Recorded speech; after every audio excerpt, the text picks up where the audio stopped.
Hello, everyone. It's Charlton. Please subscribe to my channel. Tap that notification bell and like this video. That helps me to keep making videos. I'd appreciate it majorly. So, I was just curious, how many of you guys out there are 3-star lieutenant generals? I'm just wondering, take a poll. Or maybe how many of you have a father-in-law that's worth maybe a couple $100 million? Actually, I don't know the guy's net worth. But I know he lent like $20 million to some cab company. He's probably worth a couple $100 million. I'm talking about Michael Cohen and his father-in-law. And he has nothing to do with this. I'm just saying Michael Cohen, he's very wealthy. And, if I got the number wrong, sorry, dude, on the father-in-law. Or how many of you out there are former high-level campaign consultants, and I think in at least one instance, the campaign manager of the Trump campaign, former attorney of Russian oligarchs, which basically means loosely kind of the Russian mob, some pretty hairy shit, dude. Just curious, how many of you out there have any of those things going for you? Because those three dudes are in jail right now, okay? And I'm wondering, who's going to go to jail this time? After 2020, if Trump wins. That's if you win, okay? That's not like if you lose. That's the winning formula right there. So, I was looking it up. What is there such a thing? 'Cause it's interesting that the charges against Epstein are sex trafficking of minors and conspiracy to sex trafficking of minors. So, and many people, many outlets are reporting that people in the same profession as him have wondered for years whether or not he was actually running a blackmail scheme and that was, his investment firm was more or less a front for that. Nobody has any proof of that, but many of his colleagues in the same business who run money, everybody they talk to never did any business with him. Nobody. And as I mentioned in my previous, many videos, that Trump met with David Pecker in Trump Tower in 2015, early 2015, right before his appearance at CPAC. And supposedly at that meeting, which Michael Cohen was actually there, and Sam Nunberg, another employee of the Trump organization, Trump told Sam Nunberg that because David Pecker had brought over an issue, I think before it ran, of Prince Edward's and Epstein that was going to be running soon. And supposedly Trump said to Sam Nunberg and Michael Cohen that the pictures that Epstein had of Clinton at the island were much worse. So then Trump goes on to win the election, and then just mysteriously,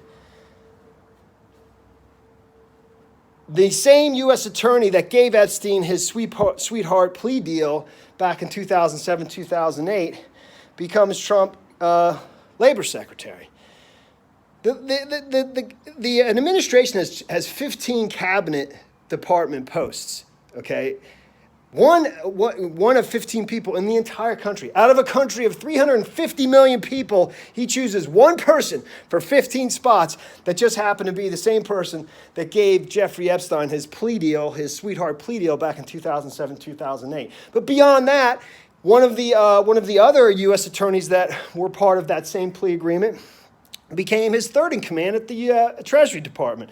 An undersecretary for something at the Treasury, but third in command at the Treasury Department. And another U.S. attorney that was part of that plea agreement was looked at to be the head of the FBI. So one might actually think that, one might think, geez, maybe, just maybe, the way Trump won this election was that I don't know, did he work with Epstein to get information on the Clintons, to blackmail them and get them to lose on purpose an election that nobody thought he was going to win? So, I don't know, and I was looking up blackmail and conspiracy to commit blackmail. Blackmail is not an easy thing to prove. I'm sure conspiracy to commit blackmail is even harder to prove in court. But I've seen all these Epstein videos that have basically flooded the zone on YouTube by a lot of fairly sizable creators, that have gotten fairly, actually a lot of their growth has come in the last year or so. And they all talk about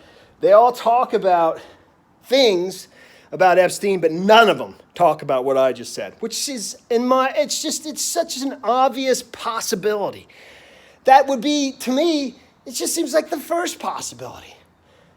There's really almost no other possibility if you're talking about Epstein and you're talking about blackmail and that he's running a blackmail scheme and that somehow there's a connection between him and Trump names the person who let him off to his labor secretary, and then another attorney who basically let him off to his treasury secretary, the undersecretary, and then another one of those attorneys who supposedly let him off in the sweetheart plea deal. Why he wanted her to be the head of the FBI after he fired Comey. My whole theory is basically that Russia was a huge hoax perpetrated by Trump, because he had to feed the public and feed the authorities, feed Congress, feed people who would inevitably look into this. He had to feed them some crime to cover up the other crime. And unfortunately, somebody's got to take the fall, or else they just keep looking, And those some people ended up being people that were pretty damn powerful.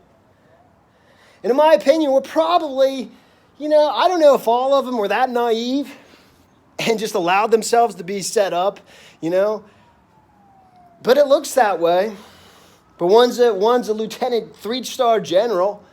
The other one, was a huge name in politics, in New York politics, much of his life. A humongous high-profile attorney that used to rub shoulders with some pretty freaking dangerous people.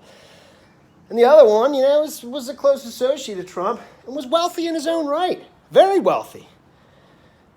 And two out of those 3 are in prison and one's on his way. So my question to people out there, who's gonna take the fall this time? Who's gonna go to prison this time? And that's if he wins. And, by my calculation, he kind of needs another person that's willing to lose it on purpose. Maybe not, maybe with this economy he could skate by. I don't know.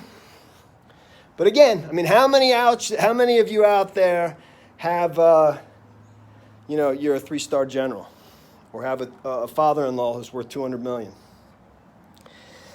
So, when you're having your discussions of all these people that are basically part of the same network, and many of them pretend to fight each other, and this one's a Zionist, and this one's an anti-Zionist, and this one likes Israel and hates Israel, this one says terrible things about Jewish people, and then, this one defends Jewish people, and they're all pro-Trump. I don't know, I would think it through a little bit if I was you.